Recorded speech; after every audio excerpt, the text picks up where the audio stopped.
How are you? It's been great, hasn't it? I've been blown away by the whole thing. In fact, I'm leaving.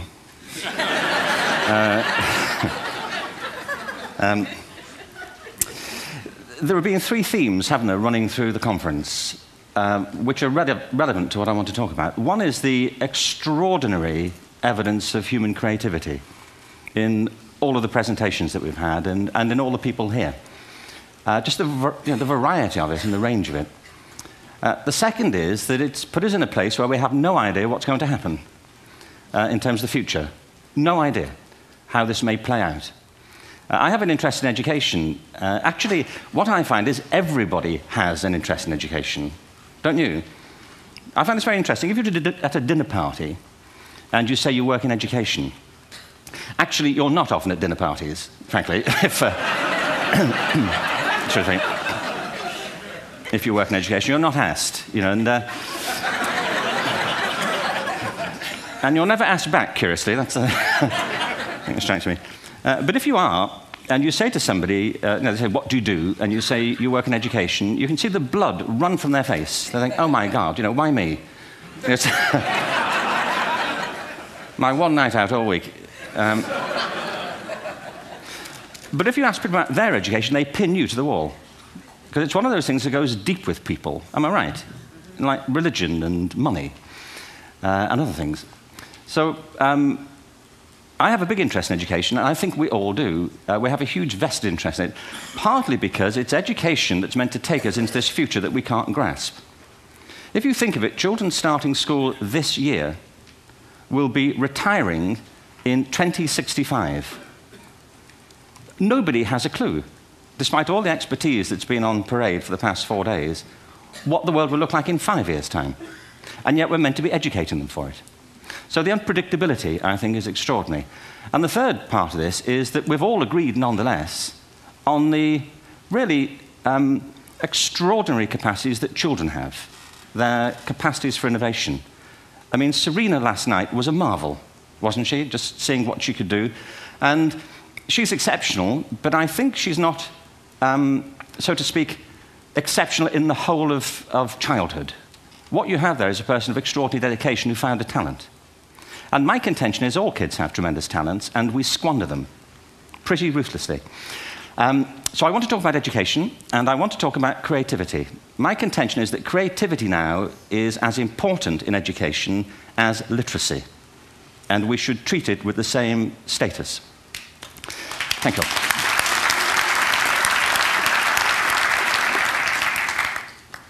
That was it, by the way. Thank you very much. So, 15 minutes left. Well, I was born... No, I had a great story recently, I love telling it, of a little girl who was in a drawing lesson. She was 6, and she was at the back drawing, and the teacher said, this little girl hardly ever paid attention. And in this drawing lesson, she did. And the teacher was fascinated. She went over to her, and she said, what are you drawing? And the girl said, I'm drawing a picture of God. And the teacher said, but nobody knows what God looks like. And the girl said, they will in a minute.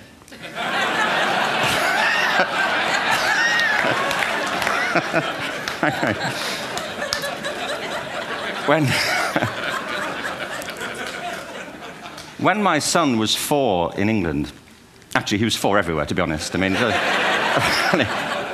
if we're being strict about it, wherever he went, he was 4 that year. But he was in the Nativity play. Do you remember the story? No, it was big. It was a big story. Mel Gibson did the sequel. You may have seen it. I don't know. It was Nativity 2. But James got the part of Joseph, which we were thrilled about. We consider this to be one of the lead parts. We had the place crammed full of agents and T-shirts. James Robinson is Joseph. He didn't have to speak. But do you know the bit where the 3 kings come in? They come in bearing gifts, and they bring gold, frankincense, and myrrh. This really happened. We're sitting there, and they, I think, just went out of sequence. Because we talked to the little boy afterwards and said, are you okay with that? And they said, yeah, why was that wrong? They just switched. I think that was it. Anyway, the 3 boys came in, little 4-year-olds with tea towels on their heads, and they put these boxes down. The first boy said, I bring you gold. And the second boy said, I bring you myrrh. And the third boy said, Frank sent this.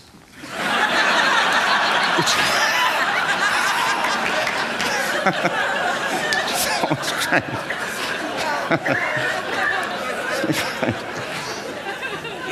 What these things have in common, you see, is that kids will take a chance. If they don't know, they'll have a go. Am I right? They're not frightened of being wrong. Now, I don't mean to say that being wrong is the same thing as being creative. What we do know is, if you're not prepared to be wrong, you'll never come up with anything original. If you're not prepared to be wrong. And by the time they get to be adults, most kids have lost that capacity. They have become frightened of being wrong. And we run our companies this, by the way. We stigmatize mistakes. And we're now running national education systems where mistakes are the worst thing you can make. And the result is that we are educating people out of their creative capacities. Picasso once said this. He said that all children are born artists. The problem is to remain an artist as we grow up. I believe this passionately, that we don't grow into creativity, we grow out of it. Or rather, we get educated out of it. So why is this? I lived in Stratford-on-Avon until about 5 years ago. In fact, we moved from Stratford to Los Angeles. So you can imagine what a seamless transition this was from LA. Actually, we lived in a place called Snitterfield, just outside Stratford, which is where Shakespeare's father was born. Are you struck by a new thought? I was. You don't think of Shakespeare having a father, do you? Do you? Because you don't think of Shakespeare being a child. Do you? Shakespeare being 7. I never thought of it. I mean, he was 7 at some point. He was in somebody's English class, wasn't he? Do you understand? Really? How annoying would that be?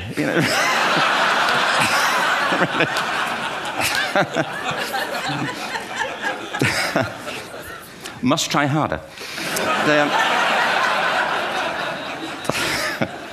Being sent to bed by his dad, to Shakespeare, go to bed now, to William Shakespeare, and put the pencil down, and stop speaking like that. It's confusing everybody.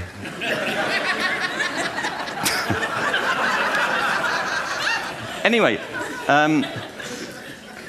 we moved from Stratford to Los Angeles, and I just want to say a word about the transition. Actually, my son didn't want to come. I've got 2 kids. He's 21 now, and my daughter's 16. He didn't want to come to Los Angeles. He loved it, but he had a girlfriend in England. This was the love of his life, Sarah. He'd known her for a month. Mind you, they'd had their 4th anniversary, because it's a long time when you're 16. Anyway, he was really upset on the plane. He said, "I'll never find another girl like Sarah." And we were rather pleased about that, frankly, because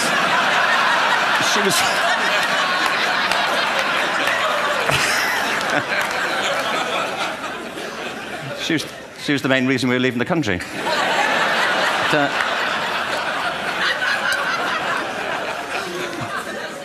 But something strikes you when you move to America and when you travel around the world. Every education system on Earth has the same hierarchy of subjects. Everyone, doesn't matter where you go. You think it would be otherwise, but it isn't. At the top are mathematics and languages, then the humanities, and at the bottom are the arts, everywhere on Earth. And in pretty much every system, too, there's a hierarchy within the arts. Art and music are normally given a higher status in schools than drama and dance. There isn't an education system on the planet that teaches dance every day to children the way we teach them mathematics. Why? Why not? I think this is rather important. I think maths is very important, but so is dance. Children dance all the time if they're allowed to. We all do. We all have bodies, don't we? Did I miss a meeting? I mean, I think... Truthfully, what happens is, as children grow up, we start to educate them progressively from the waist up. And then we focus on their heads, and slightly to one side. If you were to visit education as an alien and say, what's it for, public education, I think you'd have to conclude, if you look at the output, who really succeeds by this, who does everything they should, who gets all the brownie points, who are the winners, I think you'd have to conclude the whole purpose of public education throughout the world is to produce university professors. Isn't it? They're the people who come out the top. And I used to be one. So there, And I like university professors, but, we shouldn't hold them up as the high watermark of all human achievement. They're just a form of life. Another form of life. But they're rather curious, and I say this out of affection for them. There's something curious about professors. In my experience, not all of them, but typically, they live in their heads. They live up there, and slightly to one side. They're disembodied, in a kind of literal way. They look upon their body as a form of transport for their heads. It's... Don't they? It's a way of getting their head to meetings.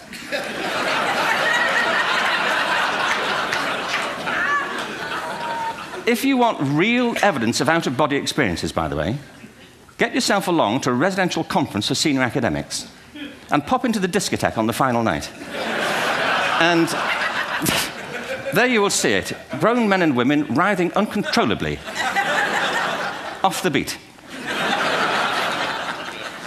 waiting to it ends so they can go home and write a paper about it. Now, our education system is predicated on the idea of academic ability. And there's a reason.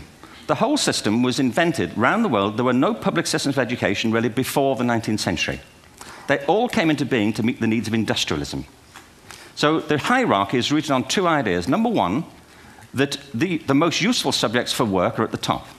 So you were probably steered benignly away from things at school when you were a kid, things you liked, on the grounds you would never get a job doing that.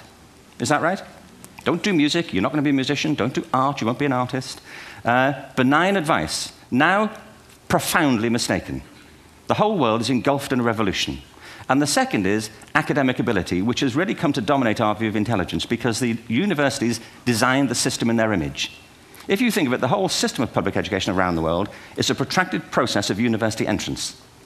And the consequence is that many highly talented, brilliant, creative people think they're not, because the thing they were good at school wasn't valued or was actually stigmatized. And I think we can't afford to go on that way.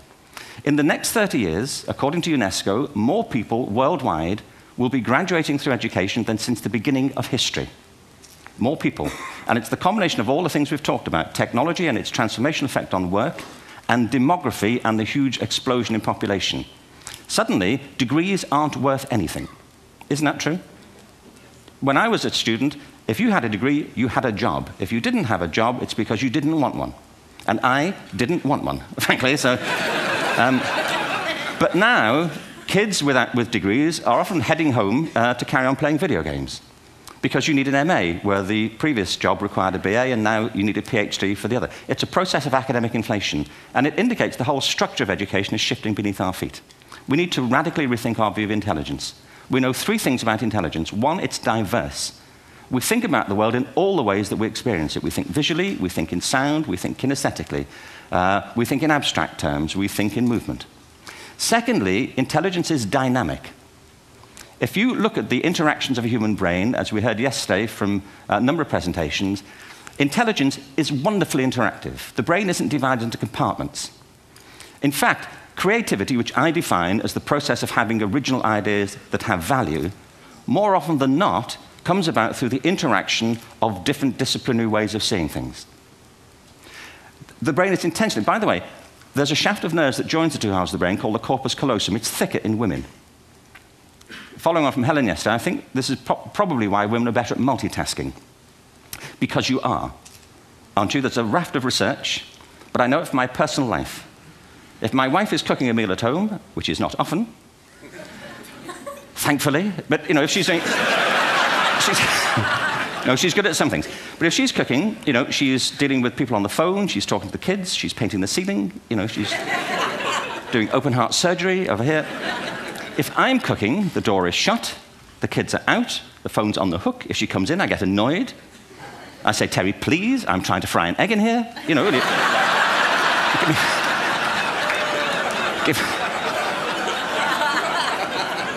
Give me a break. Actually, there was do you know that old philosophical thing? If a tree falls in a forest and nobody hears it, did it happen? Remember that old chestnut? I saw a great T-shirt recently which said, if a man speaks his mind in a forest and no woman hears him, is he still wrong?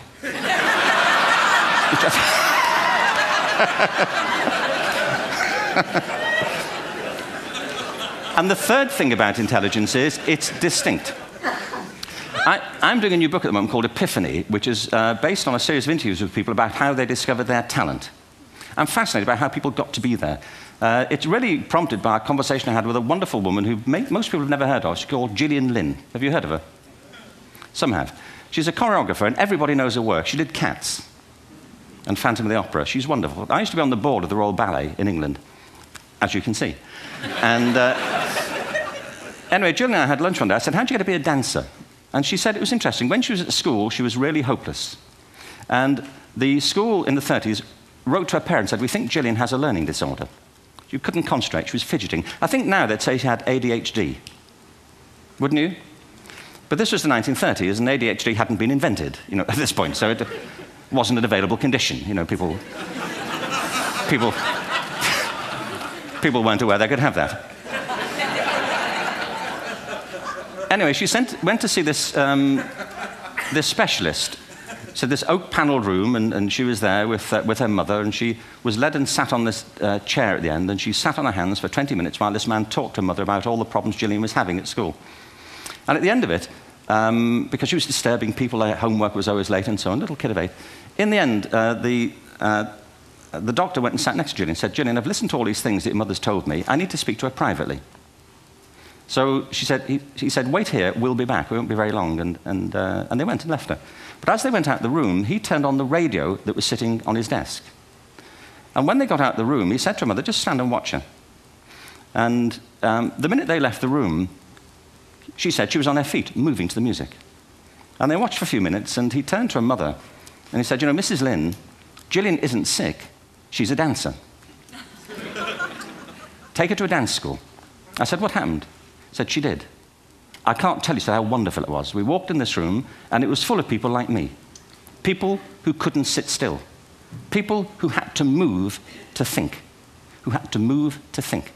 They did ballet, they did tap, they did jazz, they did modern, they did contemporary. She was eventually auditioned for the Royal Ballet School. She became a soloist. She had a wonderful career at the Royal Ballet. She eventually graduated from the Royal Ballet School, found her own company, the Gillian Dance Company, met Andrew Lloyd Webber. She's been responsible for some of the most successful musical theatre productions in history. She's given pleasure to millions, and she's a multi-millionaire. Somebody else might have put her on medication and told her to calm down. Now, I think...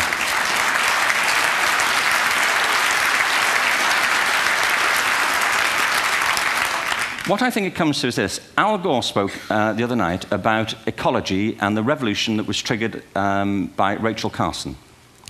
I believe our only hope for the future is to adopt a new conception of human ecology, one in which we start to reconstitute our conception of the richness of human capacity. Our education system has mined our minds in the way that we've strip-mined the earth for a particular commodity, and for the future, it won't serve us. We have to rethink the fundamental principles on which we're educating our children. There was a wonderful quote by Jonas Salk, who said, if all the insects were to disappear from the earth, within 50 years, all life on earth would end. If all human beings disappeared from the earth, within 50 years, all forms of life would flourish. And he's right. What TED celebrates is the gift of the human imagination. We have to be careful now that we use this gift wisely and that we avert some of the scenarios that we've talked about. And the only way we'll do it is by seeing our creative capacities for the richness they are and seeing our children for the hope that they are. And our task is to educate their whole being so they can face this future. By the way, we may not see this future, but they will. And our job is to help them make something of it. Thank you very much. Bravo. Yeah.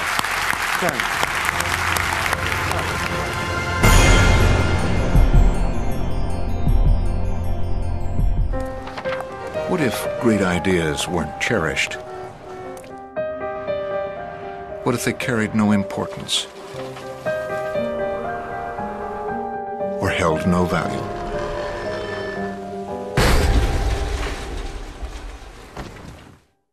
There is a place where artistic vision is protected, where inspired design ideas live on to become ultimate driving machines.